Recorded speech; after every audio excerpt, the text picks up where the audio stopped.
Ladies and gentlemen, we now present... And I've been looking forward to tonight once again because we have... Mr. Bruce Forsyth. I was booked to do the Golden Garter and was thrilled to find the top of the bill was Bruce Forsyth. I was a huge fan of Bruce Forsyth. What used to happen when you were working these clubs, you know, the supporting acts would be on in the first half, and then very often you'd wash off and you'd go home. You maybe stop one night and watch the top of the bill. But on the first night I decided I'd stop and watch Bruce because he was marvellous. And I remember him distinctly coming on, and he got on stage and he said, "Where are we? Wythenshawe." You know, and he said, "Wythenshawe," and he turned to the house band. Then he put his hands over his eyes because of bright lights and looked out to the audience like, have a look round. And he said, aye, I can see them now. He said, if you start walking towards us, fellas, I'll see you down the M1. And that was his opening lines on Golden Garter with Bruce Forsyth. But yeah, great guy, great. But also, you know, you had people like Brucie, who was in those days wasn't that famous at the time.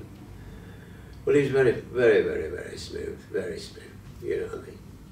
I never ever went in the front of the Golden Garter, I always went in from the back, but I seem to remember there was a raised bit at the side and I stood up there and watched his act, and he was absolutely fantastic. And after about 10-15 minutes he went down into the audience and started to chat to people, and various things happened, and of course he had jokes and the audience were hysterical, and everything that happened he turned to gold, and I thought, wow, he's brilliant, and how lucky that all those things happened to him that gave him all that to talk about.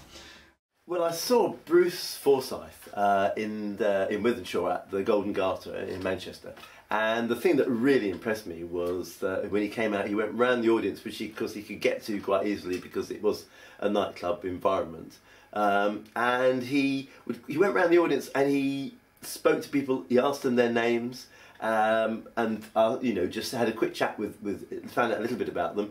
And then at the end of the evening, when he'd done all the acting, it was fabulous, and you know, hey, everybody all right? Yeah, having a great time.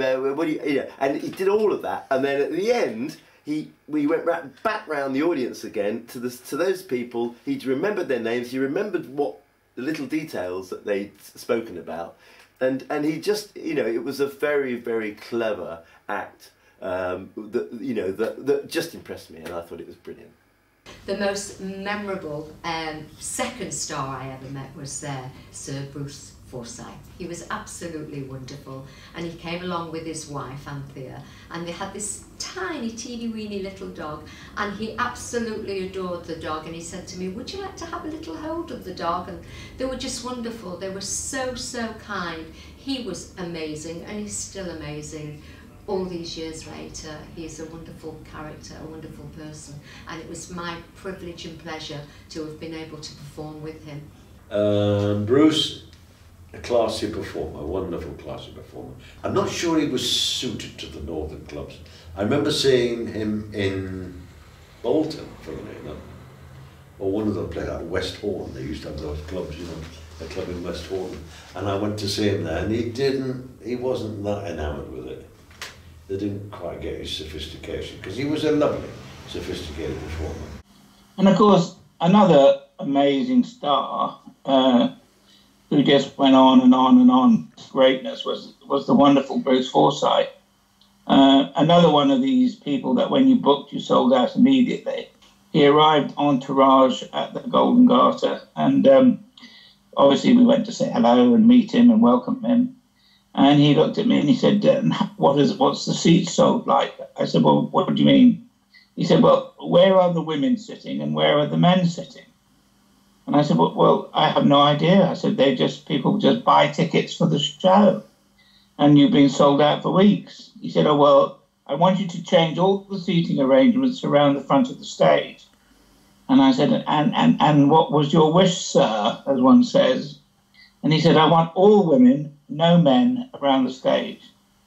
So I looked him straight in the face and I said, well, okay, if that's what you'd like, we'll do that. And then he went off, did his bit, did his rehearsal. And of course, when he came back at night, I hadn't done a thing because I could hardly tell people who bought tickets they'd got to move.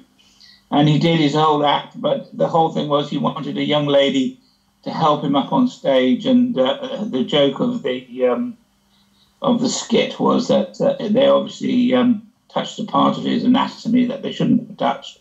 But it all went very well, and his show was amazing, and it was great. But that was my learning curve. You had to treat Mr. Forsyth very carefully. I'll tell you the story. Oh, okay. Are we filming? Okay, you got to look at. I've been working at the Garter with Harbour Lights. I mean, what a great job, you know. Yeah. 1 week Bruce Forsyth, the next week, you know, Tommy Cooper. It was brilliant. Something amazing, you know. And the Golden Garter, I mean, the residents, it was like a big family. I mean, 6 nights a week we saw them for 2.5 years. It was fantastic. Yeah. We didn't want it to end, did we? No, not really, no. But it did, unfortunately. Yeah. There's a very beautiful woman missing off that photograph, and Bruce actually had his arm around her. It's Isabel Duncan, who was a great singer and performer at the Golden Garter. Oh, I'm such a tart. Anyway, it's Bruce Forsyth with 4 of the Shep's banjo boys, and there's somebody missing off the photograph, and it's Isabel Duncan.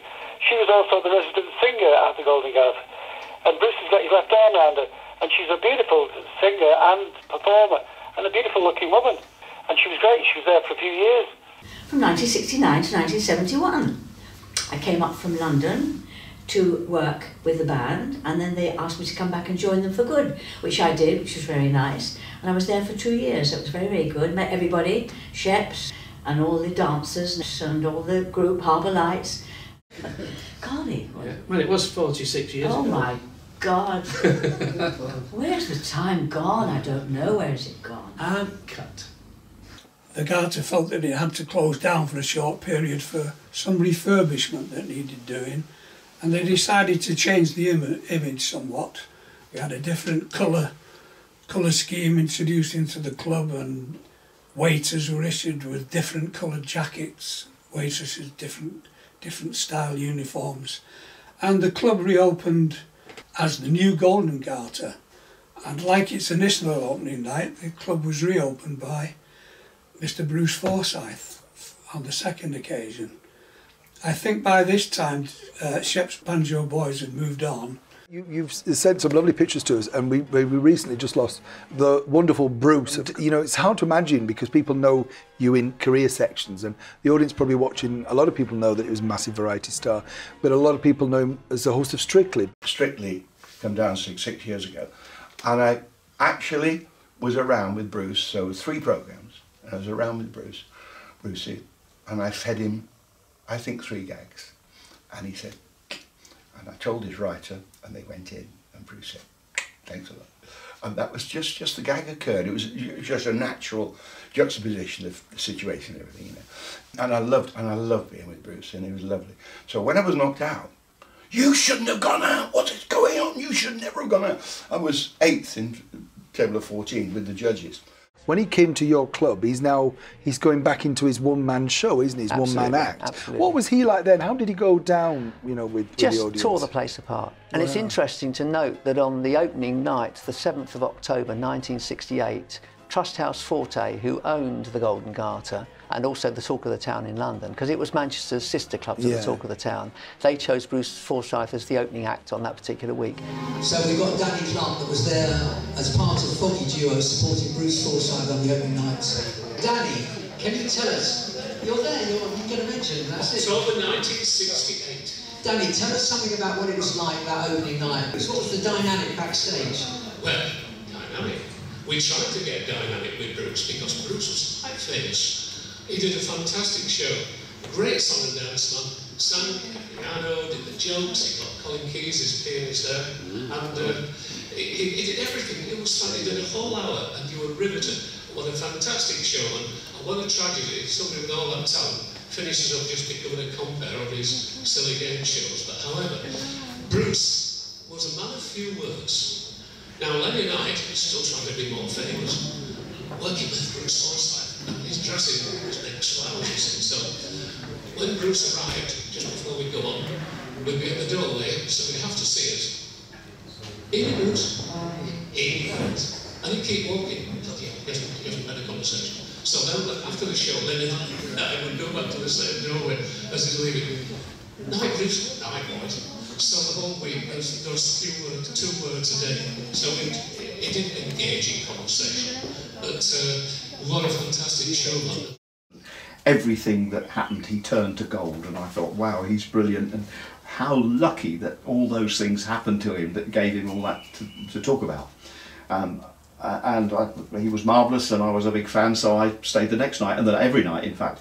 And that's when you realise you're watching a real pro, a real tradesman at work, because pretty much those same things would happen every night. He was clever enough to contrive to have that happen. You would never know. It was seamless, it all looked ad-lib, and he was an absolute genius at that bit. Plus he was singing and dancing and playing the piano. He was a sensational piano player, absolutely brilliant.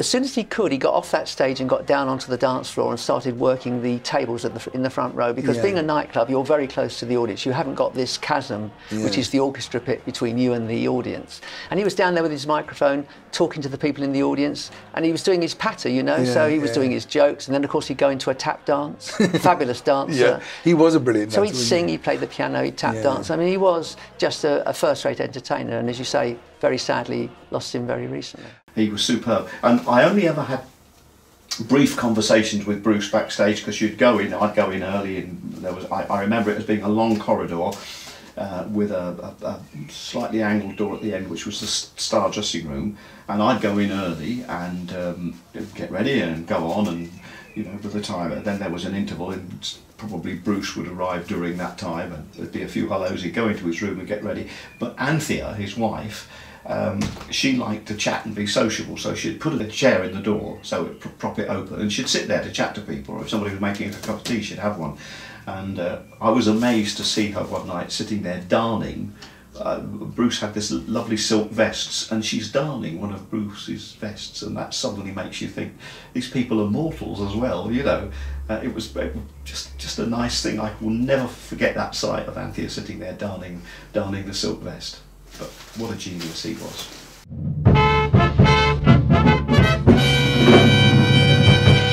The Manchester people loved a good laugh and loved entertainment. Mr. Bruce Forsyth. Sir Bruce Forsyth. Mr. Bruce Forsyth. I was a huge fan of Bruce Forsyth. Bruce Forsyth. Brucie. Bruce Forsyth. Sir Bruce Forsyth. Bruce Forsyth. Bruce Forsyth. We had this amazing guy, Bruce Forsyth, came, and this time with one of his earlier wives. Who at the time was Anthea Turner. Anthea Redfern. Anthea Redfern. Oh, well, I'll just say his wife. Oh, is it Anthea Redfern? Anthea Redfern. Anthea Redfern. So you don't mind me just putting you straight on that? No, of course not. I don't want to make a fool of myself. Anthea Redfern. Okay, we'll take that again then, Max. Okay. The most memorable second star I ever met was Sir Bruce Forsyth. Brucie.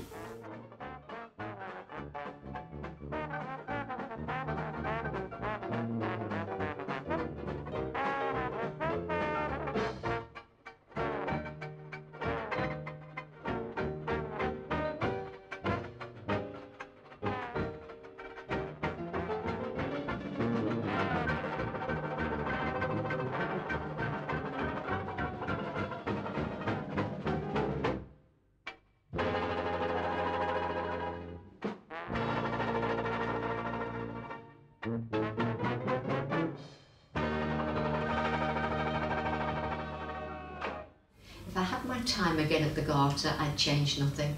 Everything was amazing, it was wonderful. I met so many fabulous people, upstage, behind stage. It was just wonderful. And even the audience, I made many, many friends, because of course we had regulars, people that came every week. They loved the chicken in the basket, and they had the drink, and they'd have a dance. And even sometimes I'd get off stage and go down and have a little dance with them. It was fabulous.